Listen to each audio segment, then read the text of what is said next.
I'm hoping anybody who wants to watch this, that you might be blessed to the end.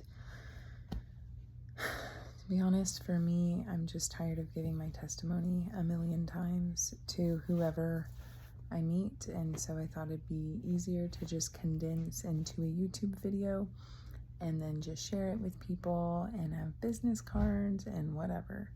Here's my YouTube. Go watch my video. Go hear my testimony of how I came to Christ and how I came to understand the mystery of what his death is for us. And let's walk forward into the life he has for both of us, for all of us. This glass is clear. So I'm just kind of going to go through the recap of my story. I've gotten really good at streamlining it, and at this point I just want to sing a new song. And so this is my story, just real streamlined, I guess, from years of practice. So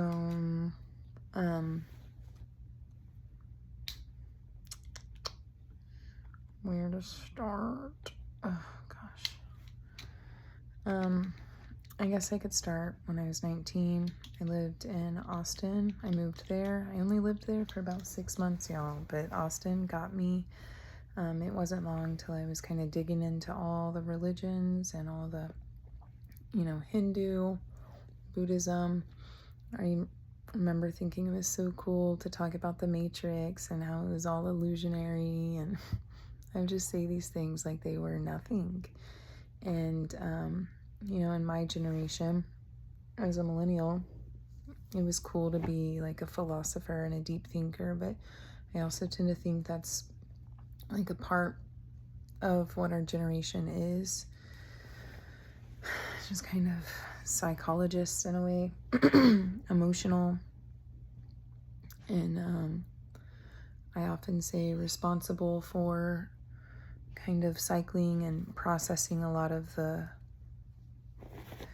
I call them generational curses and stuff like that. Anyway, but if you want to know like a real chosen generation, it's probably our children, the kids. They're called the Alpha generation, and I really hope to get into some of that and what I think about this coming generation. So we'll see how long this video ends up being. First things first.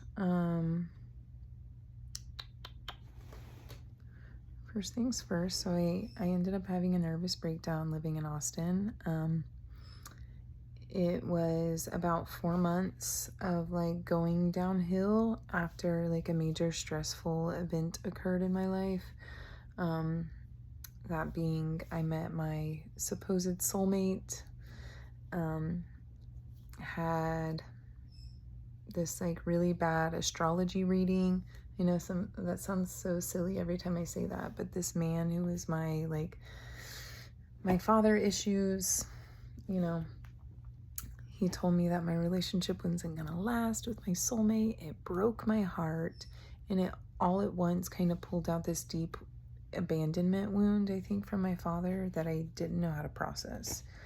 And so it was just this kind of snowball effect. And after 4 months of kind of going through this like hidden shame that I didn't know how to share and get help for, like I fell into a state of like full-blown psychosis, we'll call it.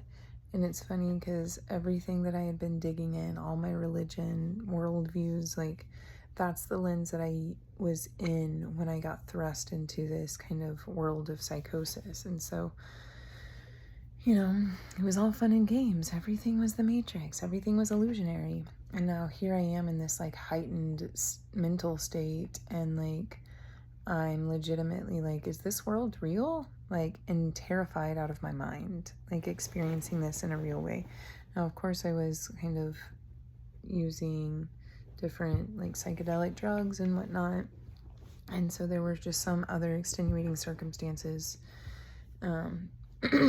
And I think that's kind of just a common occurrence for people who are dabbling. So anyway, I was even in a place where I didn't even know if other people were real. I couldn't confirm their conscious awareness. Like I couldn't confirm that they weren't just like the Truman Show, like people in my story, just placed there, like angels even. And I know that's silly, but I think there's a lot of common themes for people who have been through like a type of psychosis. Anyway, just ate some cilantro. I feel like a leaf somewhere stuck to the roof of my mouth.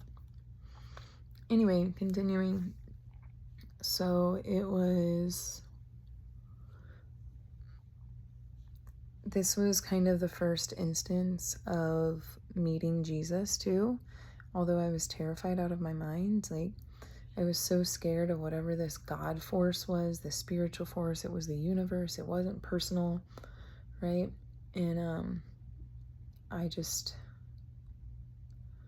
the only person I could truly confirm had to be real was Jesus. I was at least Jesus. At least I know there's one other person, like at least Jesus, if nobody else. And I look back now and think of this like as an extreme way of like viewing the ordinary world that we live in. Like every day we meet people and talk to people who we don't even know what they're dealing with inside. Like you're meeting a mask almost every time you meet somebody. You're not meeting someone real, right? And so I think it was like an extreme version of that perception. And this isn't the real world. Like this isn't this reality that I've helped design or that I've been born into. Doesn't match to what aligns with my soul, right? So I set on this like path of just looking for Jesus. Now, I had also been kind of caught into the whole new age soulmate stuff, and so and being split so strongly from that boy man child. He was like a boy man child. We were 19, we were young people. We literally just kissed goodbye and then like never talked again. Our parents like fought with one another, and it was just, I was in this crazy state. Like we just blocked each other and we just never went back to it. It's really that was kind of traumatic. Which I don't even think he cared that much about me, to be honest with you, like, because he really quickly moved on. This, to me, was like a personal thing that I was now thrust into. So, anyway, it was, so yeah, by that point, it was just this early quest of, like, at least knowing Jesus is real. And, so I started going down that path and, was very much aware of like intrusive thoughts. Like, and I think the everyday person lives this way where we have intrusive thoughts and our minds just do whatever they want to kind of thing. And my intrusive thoughts were like scary. My intrusive thoughts were somebody could die. Somebody could get killed. Like if I imagine somebody's death, is it going to happen? And I was like really freaked out by that, by like the possibility that I could make scary or bad things happen, like by manifesting them, was like a real trap for me that I wasn't able to get out of. So what I did was this was like what I call like the training of my mind, where I had to like, I was constantly calling on the name of just God, like God, anytime an intrusive thought came on. And I was also like, bless you, like overriding the thought, like, oh my gosh. And just to where I was getting to this place where like, I was not letting myself think anything that was evil, or I was all of a sudden aware of how I was thinking, because every thought was scary. Every thought was something that could affect my, another kind of crazy fun fact is like my mom was very against medications. And so I was put on some different types of medications at first, but I really went through a lot of my own healing just through seeking God and, just having to feel these feelings and face them. And Anywho, so that was kind of the first set, okay? That's what I call my, like, I don't know if I call it like my spiritual breakdown. There's just, I feel like there's different layers. There's like your physical body, your emotional, your mental, there's your spiritual, there's like financial. After this one, like I went through various layers of like different, like lesser breakdowns, if that makes sense. Like a financial collapse, like I went through a divorce and, different things like that. So I'll get there. But this one I tend to call like more of my mental. This was like my mind frameworks collapsing and me having to be like, what do I do? How do I restructure what's going on up here? And so that's kind of what my next journey was about. So I went through, after that, like a year and a half later, I met my ex-husband. Love you, wherever you may be. If you ever listen to this, I do love and care and pray for my ex. My husband has an ex-wife also. I'll get into that. Because we went through like a very crazy dual-sided court case, which led into like different types of collapses. Like I call the divorces like our emotional collapse, more of like the heartbreak. And then, then we went through like a financial collapse and just different things that I think like was my soul kind of cleansing itself, through these different layers, like vomiting them up or like expelling poison, and it just, anyway. So my ex was somebody that I had been praying for. I prayed for a teacher and I met him on January 1st of the new year, 1/1. He came into the place that I worked, which was Tutti Frutti. And if anybody knows me, I've been with Tutti Frutti on and off for like 15 years. That's kind of like my home in a way. It's kind of silly, but so it's just kind of, special to have met him there, and it still is kind of. But so got involved with him. He wasn't perfect though, okay? Like he wasn't perfect. We were both like, he was 25. He had been through like years of depression because he had been with this like older lady for a long time. And before her, he had been like a Christian and a virgin. And then he was like 18 and like got with this like 40-year-old woman and wanted to make it work. And he went through a bunch of different various traumas with her, got cheated on, blah, blah, blah. So then he went through after breaking up with her, went through like a 5-year depression, got really fat and then got skinny again and weird, lived with his parents and, did whatever he was doing. He said that the night before, which was December 31st, so the New Year's Eve, he said that he asked God for his woman, I guess, is the way I remember him putting it. And then he met me the next day. And it's funny because like I was so pimply, like I had just been through a lot, like just going through that breakdown, like stress, and my hair was like all up. I would just used to stuff all my hair up under a cap, and he said that he couldn't even tell if I was a male or a female. It just something about my energy. He was like, I didn't even care. It was kind of this destiny feeling, I suppose, for him. Me, I really didn't know. I wasn't in a state of knowing anything, right? I was like a leaf in the wind at this point. I just know that, and he was kind of funny and dramatic. He said things like, come with me if you want to live, which, he was kind of dramatic with his movies and Star Wars and stuff. And that came from the Terminator. And he also gave me a 4-leaf clover that he found. And so there were these different signs. He said that he had felt like he was going to give his true love a 4-leaf clover. And then, so there's just these funny things happening that made me feel like, okay, like this is kind of God.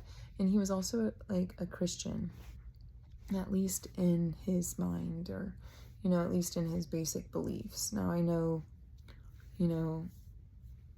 he did do some stuff that I feel like was not Christian later on, like divorce. So that has kind of confused me, but either way, I put it all under Christ at this point. But, so I went off with him and immediately my mom was like do you know what just happened to her? Like, she's really vulnerable right now. And my ex was like, I don't know. He had been homeschooled his whole life. This is like an important backstory. Like, he had been homeschooled his whole life, and he had also been, like, they had a family business. So when they weren't at home, they were at work together, and it was just very, like, just their family. And so they had, like, some suspicious type thinking a lot, and he was like suspicious that my mom was kind of controlling.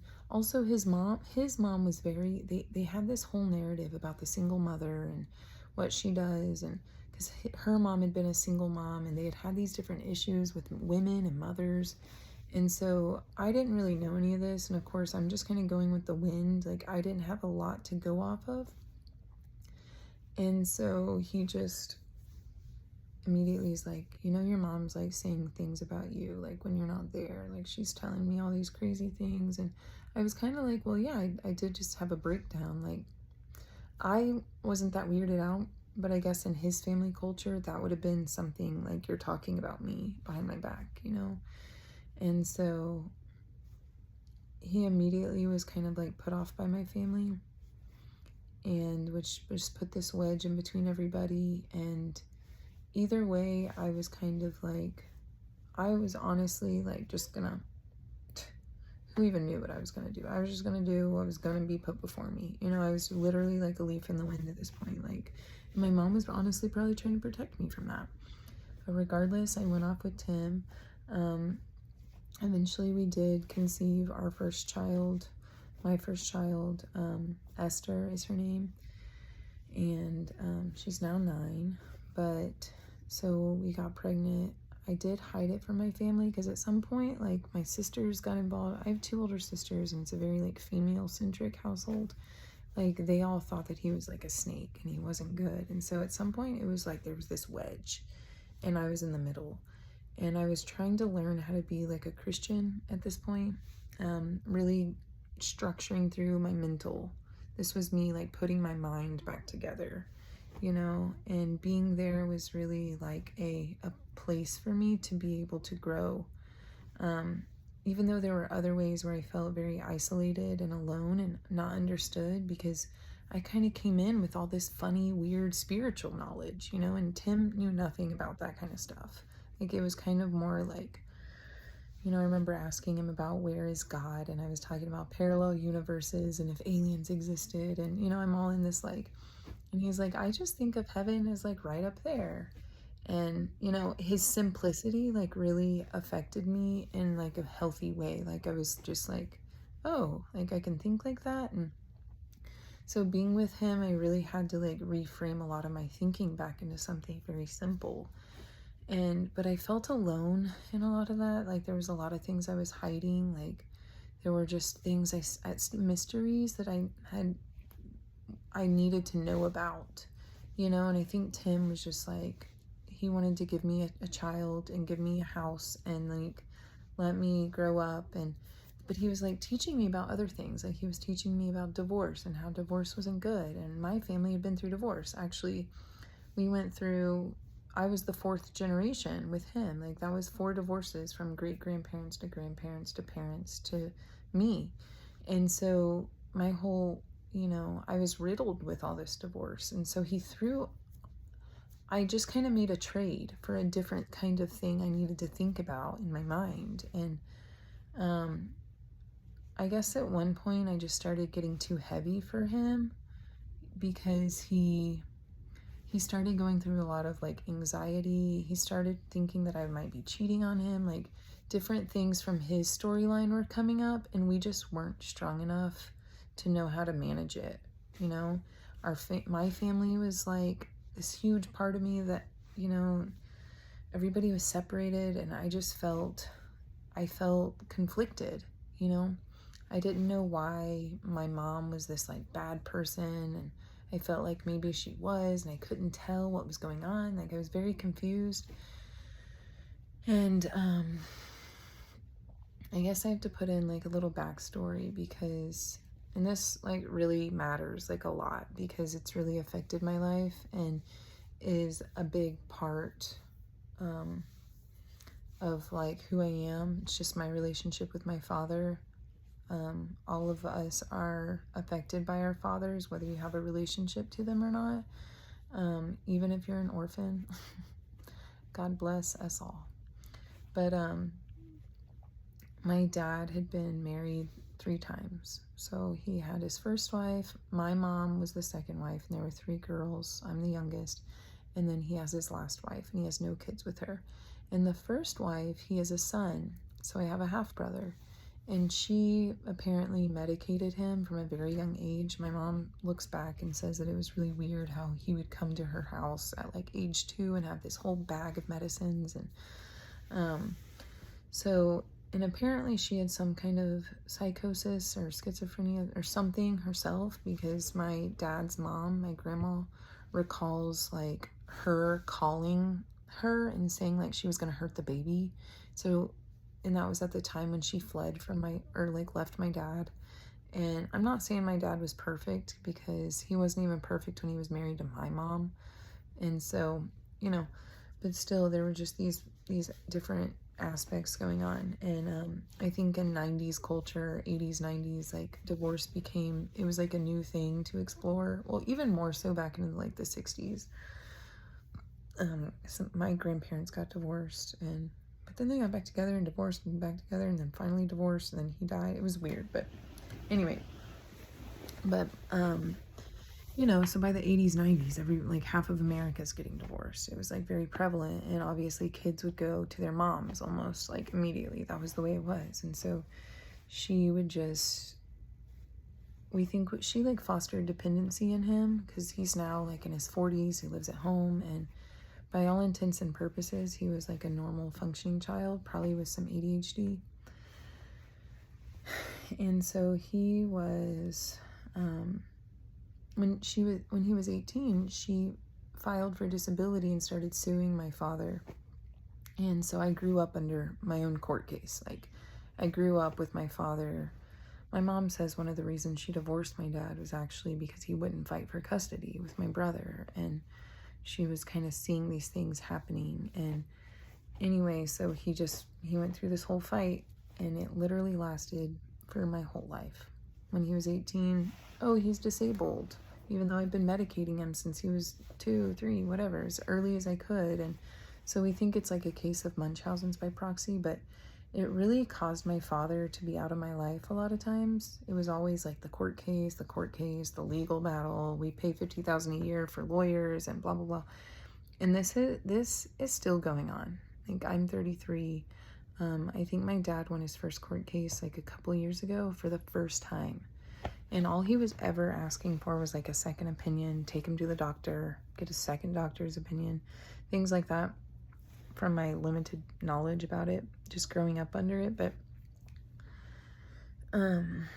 so my relationship with my father is like a whole nother thing, because I don't actively like have a relationship with him right now. I only have my heavenly father.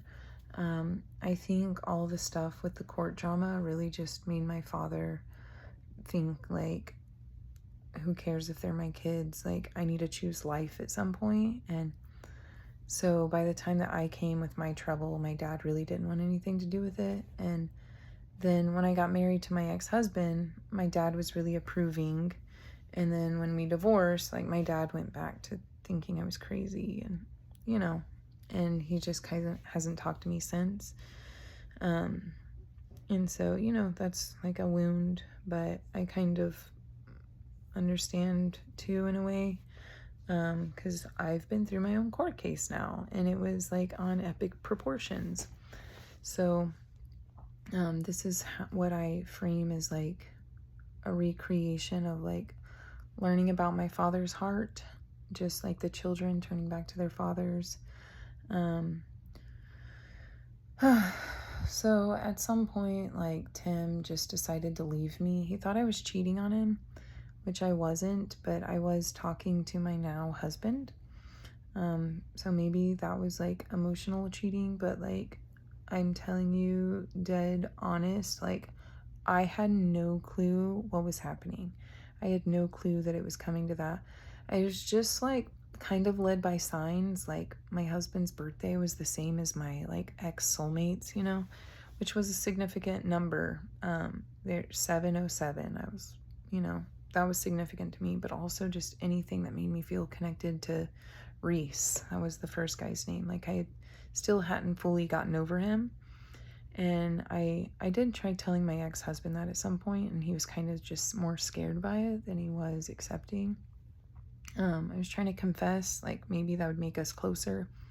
I now kind of think of my ex soulmate as like a foreshadowing of my husband, and just kind of holding this place. And that's kind of why I couldn't let him go through like being married to my ex-husband, because my future, he was like holding the place of my future husband. And I just, you know, that's one of my little signs that I've held on to, this kind of, also with my past numerology, like living in Austin type. I just, you know, was geared towards that. But anyway, so we started talking publicly, which we had been friends in the past history, and he was like on rocks with his wife and like things. I was just at this phase, like I was so like, I don't know, like alone, just so alone. And I needed to talk to people about like God, and Jeremiah was just open to that, you know? And so we were publicly talking, but Tim was just thinking that I was cheating on him. And, you know, I wish him the best, because I would have done anything to like make our marriage work. I was committed 100% to marriage, and I would never have like actively chosen divorce. I felt like other people were kind of like pushing me and pulling me and leading things for me. Like I wasn't in a, you know, solid enough state to make those decisions, but like my heart knew things, you know. Anyway, so he left me, took my daughter, Esther. It was a year and a half at the time, and still breastfeeding, just, and this is like a phase in my life where I like to describe that I was just emaciated. Like, I truly think that my ex-husband thought he would help me, but he was really just kind of like, I don't know. I think he just took on too much with me and committed himself to somebody who wasn't ready to be beautiful. Like I needed to grow more and grow into that role that he was trying to lovingly give to me. You know, it's just naive, most of it. And anyway, so I worked with my mom, and we got Esther back, and I was getting custody of Esther here. But then there was like this other side where I didn't trust my mom anymore. Some of that was because of Tim, right? And this single mother problem, which really spoke to my heart, right? I was like, she is like, yes, there are single mother problems. Yes, they do that. They do take them in through the courts and steal their money. And like, I was very like, he was teaching me this stuff. And I think now, like maybe priming me, or even if he was doing it unconsciously. My mom would say that he knew exactly what he was doing, because she thinks that he was kind of like working up to stuff like that. But I don't know. I at least try to give the benefit of the doubt. But I just don't like to imagine that people can premeditate stuff like that, because I don't do that stuff at all.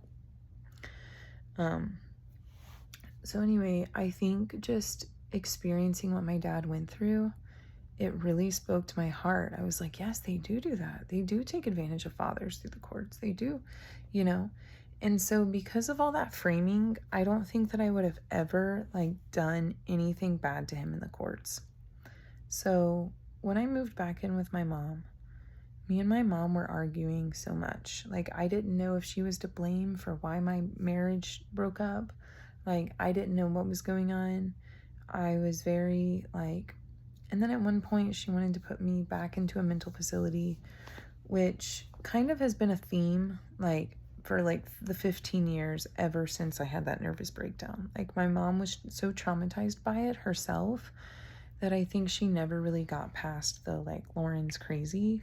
And so I tried explaining to her that this is not like a nervous breakdown. I'm not experiencing psychosis. I'm not like, I'm just legitimately confused. I'm going through a divorce. So this is why I call it more of like an emotional breakdown. It was like my heart. It wasn't my mind so much anymore, because I had a more firm basis of something to work with in here. Like, I had been working on believing in Jesus. I really had to pray to believe in Jesus. I know it's crazy, but I had to work myself into believing, because I was so messed up by like the new age, like that Jesus was Christ consciousness. And I looked at Christians like they weren't evolved and stuff like that. Like, I had a lot of judgments to overcome. So when I moved back in with my mom, I think I was just scared that maybe she wanted to put me in a mental facility and then take my custody. I was just being like kind of paranoid with my thinking, and scared, And anyway, so it was working out. We had Esther half the time, which I asked the court for 50-50 custody because I believe in that. And but things would get so bad. I started texting my now husband, and my mom was really trying to like, she truly turned into this like controlling figure, I think, over this span of this time. And some of that's my fault. Like, I did like text her a bunch of stuff when I was with Tim. Like, I looked down on her and stuff. Like, Tim gave me this feeling of like superiority over people in a way, and like they didn't know as much and stuff. And I kind of acted that way towards my mom. So, I understand why she was part of what she was, but still, like, I started getting scared. I was like, if she puts me in a mental facility, then for sure, or, convinces me to go or whatever, like, for sure, people are going to think I'm crazy, going to act like I can't have custody of Esther. And I was just, so what I did was I put her with her dad, and I ran off with my husband. Now, I did not think that this would be that terrible of an idea, okay? And some of it was just, so my husband had been going through his breakup at this point too. Like, his wife had left him a few months earlier. And so we had actually been talking before that. And I thought that we were working on how to like maintain our marriages. And maybe I was naive. My mom likes to think of my husband as like the devil kind of thing. Like, she's really hated him for how I did what I did. Because whenever I put Esther with Tim, like, and some of that too was me, I think, exhibiting my father issues, okay? Like, I had been raised by an all-female household. Like, I was like, she needs daddy. But also just, he was paying me monthly $1,200 in child support, which is a lot of money. And I can see why people would think I was crazy for giving money up, right? But it felt like so many control strings. But also, this is my trauma from experiencing what I went through with my dad, and the exacerbation of what Tim was, talking with me about, with what single women do. I've been programmed. So all this stuff was, my mom was trying to help protect me, okay? But I was in my own head. So we at some point found ourselves in this dual custody battle, okay? Jeremiah's ex-wife and my ex-husband kind of started convening at some point.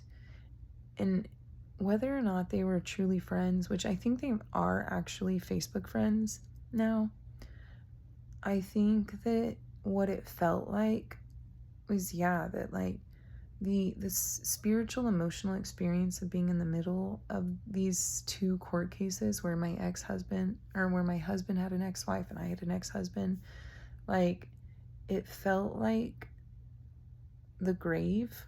Like, there was just no escaping it. Like, we were going down, whether we liked it or not. And so in that funny place, we actually conceived of my next child, her name is Charity. And,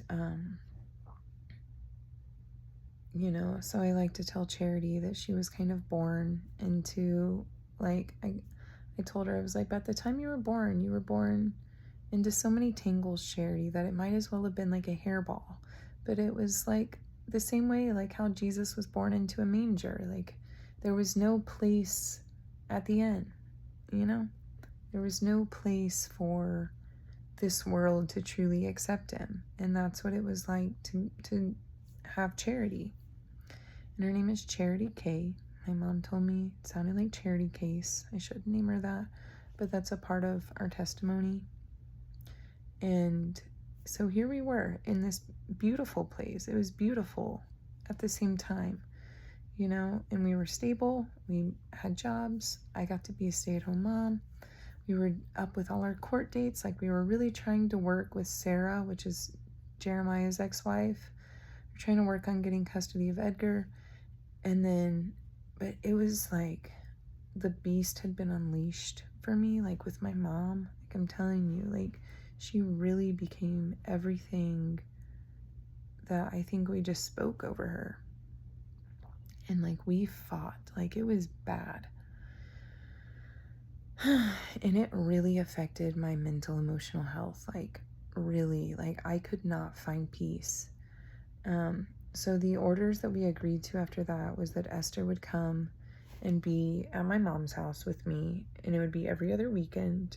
And this was all from like making this crazy decision of like not wanting to be locked in with my mom and forced Jeremiah out. Like I didn't want to, I don't know. I didn't want to be like trapped in that, maybe. I'm just being honest. Like my mom would hate that I would ever think of these things of her, but like this was a real threat that I felt, and God knows us more than we even know ourselves. So yes, we'd like to think of ourselves a certain way, but we're not always that way that we want to think of ourselves. We're human beings. We have the capacity for sin, even with good intentions. And so while my mom is a really like loving person and a good parent, like it might not have worked the way she envisioned it in her mind to work. And she's had a lot of reckoning to deal with that. And I have too. Like we have truly been heartbroken over all of this experience. So anyway, like I would come over here, see Esther, go back to my husband, and just have to hear it from my mom how stupid I was every weekend for a year or two. And I was like, Mom, but we're gonna go back to court, and we're gonna do it our way, Mom, and it's gonna work. And just her words, like I really think I just pulled out the evilest of evil that I could possibly find. Like anything hidden in her heart, like the same way my heart had been cleaned. It was like coming out, and I was just seeing all the hidden sides of the human heart, you know? And she just would speak these words that were, I mean, I'm having trouble talking about them because I don't want to degrade my own mother, but like, she would say things like, you'll never get them back. Esther's going to be raised by another mom. Just tear my heart out. And I would say, no, that's not going to happen. And it's like her words held so much power that I could, and I wasn't strong enough to not believe them. And, you know, a lot of these things have come true now, by the way. And, anyway, so yeah, Esther lives with her dad. Edgar lives with his mom. A funny, crazy fact is they both have the same initials. They're both EJs, and they both have the same doctor. I think that's very relevant, because the Holy Spirit told me that EJ represents the spirit of Elijah. And I think that these children have the capacity to ask God for anything and receive it. But I don't think that they know about that capacity yet, because they've been kind of held in these little bubbles that I think God wants to use. And so, so anyway, this was like a lot of shame. So then at one point, okay, my husband, after like dealing with this battle for like 2 years and it never being good enough, and Jeremiah, that's my husband's name, he had to go see Edgar in like a supervised facility. He didn't have a lawyer. He thought that he was a good enough father, but that's how court is. People are just out for blood. And so he went every weekend, every Saturday, drove 4 hours to San Antonio to see his son, and then drove back and paid child support and did all the stuff. And I think just years and years of this sort of like me coming home, hearing this, like everything that my mom felt, like just filling it with my mind. Like I would come home and just drop it all on Jeremiah. And I think that he was just getting battered too, And when I think about it, like Jeremiah basically went from helping one traumatized woman to another, because his ex-wife was also a very traumatized woman, which matters because their framing, our ex's framing, like helps to understand what they did with how they were able to alienate us, because like my ex-husband got me into a state where like I was almost permanently alienated. And right now, Jeremiah doesn't even see Edgar at all, hasn't for years. And some of that we could say is our own fault, and we will get to all that. But for now, like, so his ex had like a lot of her own major traumas happen to her, and this matters. Like, this matters to the story. She had like her mom committed suicide when she was 9. She had been molested by one of her mother's like drug dealing people, sold for drugs. Her mom later committed suicide. She, I think, was bulimic. She had these like major issues that she had been struggling with when she met my husband. They worked together. And the way that my husband put it was that like he defended her at work. Like people were making fun of how much she talked or something, and he was just in general like, let's be nice to people, like that's not nice. And she, I think, felt this sense of like, oh, he wants to care and protect. Like, so he says shortly thereafter they started hanging out together, and eventually they had sex, and I think they got pregnant with Edgar, maybe their like second time, from what I understand. And so that was that. Like after that, well, he says before, actually, after they had sex the first time, he said that he really felt like off, like he wanted to leave, and he had written out this whole paper notebook, and he said that she got down on her knees and like held a knife to her wrist, like she was going to kill herself. And then it was like the next time they conceived Edgar, right? So in my mind, I'm like, that's a little bit like emotional manipulation. I mean, I'm not blaming her for it, but I'm just saying, like, let's all be fair here, like, when we're assessing people. Because, like, we have been through so much pain and struggle over the choices that these people have made in our lives. I'm not saying we haven't made our own, like, terrible choices, but my husband especially has been through so much anguish. Like, I'm telling you, so he went through her, and she was better after having a kid. He said that she just started healing. Like, she stopped being bulimic. He just started telling her to eat, and she got healthy, right? Like, she had a child, she was starting her own business, and he kind of puts it that at some point she just didn't need him anymore. And I think she wanted to work with him. Like, he was still getting to see Edgar, but he wasn't like supervising the way that maybe he perfectly should have. Like, I'm not saying that Edgar was in danger or anything, but she was just like, you're not feeding the dog, you're not doing this, like, which he wasn't necessarily taking care of responsibilities. Like, at that point, after they had broken up, like, he and I were talking, and it was like this whole wave of stuff, right? And I think his mind was just like, and so anyway, but like little ultimately, like, little stuff like that. Like, I can remember us texting and him being like, oh, Edgar's getting into the pots and pans. And, everybody's been like that with their kids sometimes, or their kids are just kind of doing their own thing. But to her, this was, she had to pick little things, like, right? But really, she wasn't being mean to him as the father, because she knew that he was a good father. She said things like, Edgar's inconsolable without you. Like, there was a whole thing where she really had to transition them into being, just her and Edgar. But my eyes like twitching. But anyway, so they went to court, and he said, I'm a good enough father. But this is the point. I was already getting involved by this point, okay? Like, and this is really why I think she came down on him, because I came in with all my brainwashing from Tim. I came in with all my, like, single mother stuff. I came in with all this trauma of, like, stuff that my dad did. What happened to my dad? My eye. And, like, I was just like, Jeremiah, she's going to do this stuff. I was really scared of it.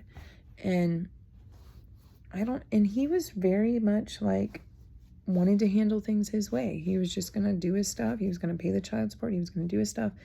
And I was just, and I've later on gone and tried to apologize to her for this. And this is somewhat where I've held some fault, because I was really just like, can we please, like, work to not make Jeremiah seem crazy? Like, can we please start doing something to have this renewed custody of Edgar's? Because my orders stated if we got renewed custody of Edgar, then Esther could be around Jeremiah. And so I was like, please, like, I'm sorry I got involved in wrong ways. Like, here's my background. Here's my story. Here's what was going on. And she had no mercy, and none that I could see. It's like the court cases just kept getting worse. And, like, I don't know. Then at one point we were like, he was texting her stuff, because I was going crazy. I would go to my mom's house and I was like, Jeremiah, like, I'm starting to feel panic at some point that, like, the things that we had decided were going to get done weren't going to happen that way. And I was starting to get scared, and so he would text her and I would feel kind of better. Like, maybe, something can work out. And she ended up putting a protective order on him, right? So this is why I'm like, these are the places where I'm like, this person now, Jeremiah, has gone through 2 traumatized women, 2, and I'm telling you, things started coming through the cracks, because it wasn't long after that, like, he eventually lost his job. And this is where things snowballed. This is what I call, like, our financial collapse. Like, so he lost his job. I was not making enough what I was doing at a daycare. We literally moved into my friend's house for a couple months, and then we moved into a shelter. We stayed in a homeless shelter for 2 months. We got low-income housing. We were able to move in. And this was the place where, like, my ex came at me. He put, I went through, like, a temporary restraining order. Couldn't see Esther, because me and my mom had been fighting so much too. And he wanted Esther out of that grip. So because of the homelessness and stuff that we went through, I had to start seeing Esther now in a supervised facility. So I went from having primary custody of her and sharing, to weekends, to supervised facility. And, like, there's been shame wrapped up into this. Now, the stuff that I've hidden it and stuff, but, like, being in a place like that and meeting, like, 50 other parents going through stuff like this, it's really just, in the eventual scheme, it's just one more way that God's, like, connected me to, a disadvantaged population, connected me to people who know what it feels like to experience this shame. And you remember he was homeschooled. So and they were just like, alienation was his modus operandi. Didn't matter that I would have never done what was done to my father. Didn't matter. Like, he was going to do it to me. So this is the place where I'm like, I start to understand that my dad loved his children even though he's away from them. This is the part of me that like came to understand my father's heart, while also witnessing it through my husband, Jeremiah, have an ex-wife and a son, and just the symmetry of our kids, right? And then my husband's name is Jeremiah, like my brother Jeremy. So it's like a man who's like my brother, but like my dad. And I found it so relevant that he was so hated by my family because we had been so hurt by my dad and my brother, in this like ongoing battle and stuff like this, right? And what I ultimately think it is this is how I truly look at it, is it's like I'd been looking for a man to take on the karma of my family. It's not like my dad was ever going to be able to say sorry for his mistakes and this and this and this, right? And it's like I recreated it. But also that like God gave it to me from like before time began, like both wrapped up. But, so anyway, that's just kind of the funny story of it all. Oh, well, wait. After low income housing, we did get I was able to get a job as a teacher. We moved in across the street directly from the homeless church that we had been going to like a year and a half prior. We were you could literally walk out of the doorway, walk to the left, and you were at the church. And at some point, I think we were connected into this homeless population because we felt homeless. Like, we felt this shame. We felt this disconnect from family, friends. We lost so many people that it felt natural to be in a scene like that, It felt like accepting. Anyway, so at some point, like, the homeless people started coming over. Like, they were just in our space. And my husband did not like it, like, at some point. So he called the police, tried to get the homeless people to leave. It was a whole ordeal. And they ended up taking my husband to jail in a crazy turn of events because turns out he had emailed Sarah.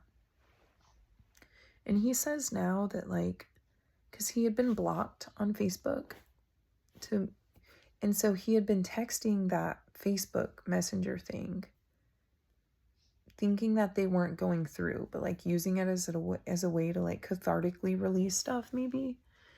And he thinks that Facebook like sent them through. But either way, he basically violated that protective order by emailing her like in the last month, y'all. Like the last month that it was due to expire. It'd been there for 2 years. And this protective order, she filed the police report in 2022. It did not process until February of 2024. And we asked them about that, and they said that apparently stuff like that happens all the time.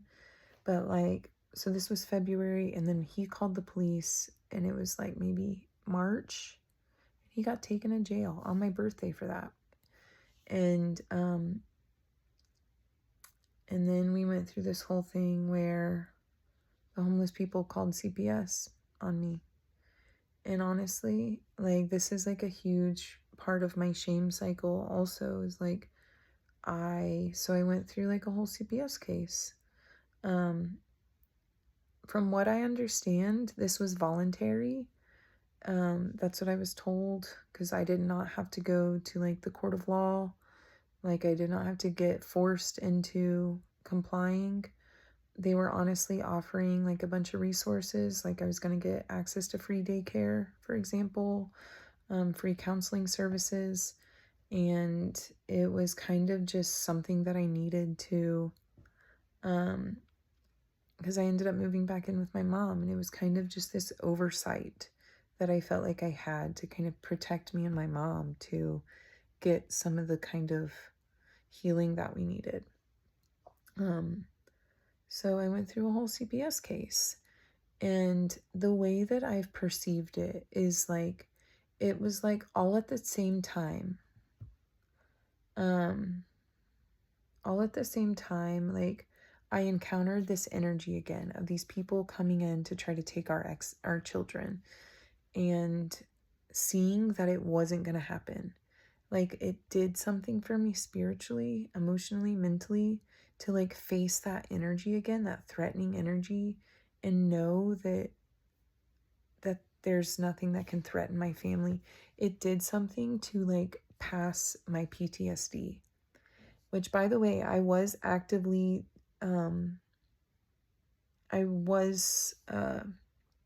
diagnosed with PTSD before all this happened. Like, I got diagnosed PTSD. Actually, the woman like asked me when I was going and getting it checked out for it. She was like, "Do you ever have bad dreams of your ex?" And I had just had one. I had just taken a nap 20 minutes before that message, before that telehealth. And I had just had a message of my ex-husband, or a dream. And I was like, yeah, I just woke up from one. And so I had been diagnosed PTSD from this, which this is what I know to be something that's very common.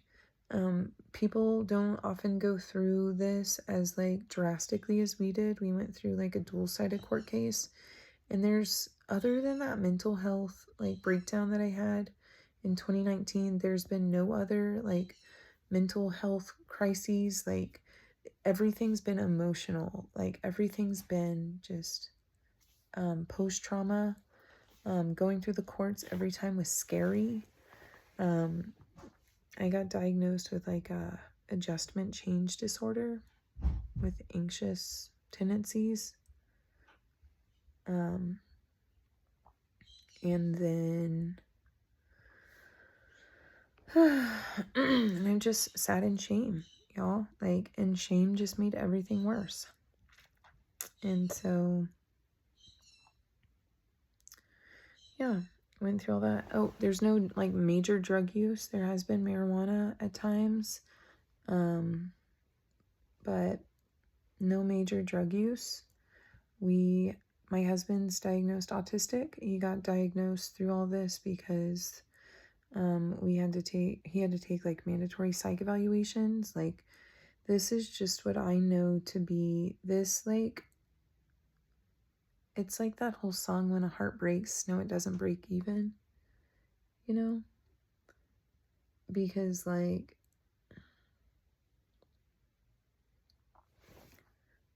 it's just one person feels it more than the other. And that's exactly what happened with us. Like, by the time you're done grieving that your ex actually left, you know, who knows what kinds of like bad relationships you've caused with your ex during that process, right? And what kinds of like no contact orders you get put in. Like, a lot of this stuff is standard, I found out. Like, a lot of these people that I've met in these supervised facilities, it's like, this is just what people do. It's normal to do this. It's normal to just grant divorces without anybody actually going through counseling. Which, by the way, me and my ex-husband went through counseling before, and the man was starting to side with me. And Tim liked this guy. He liked him. And the moment he started agreeing with me, seeing my point of view, like, Tim didn't want to go to him anymore. And I called him later, and he told me that Tim had narcissistic tendencies. And anyway,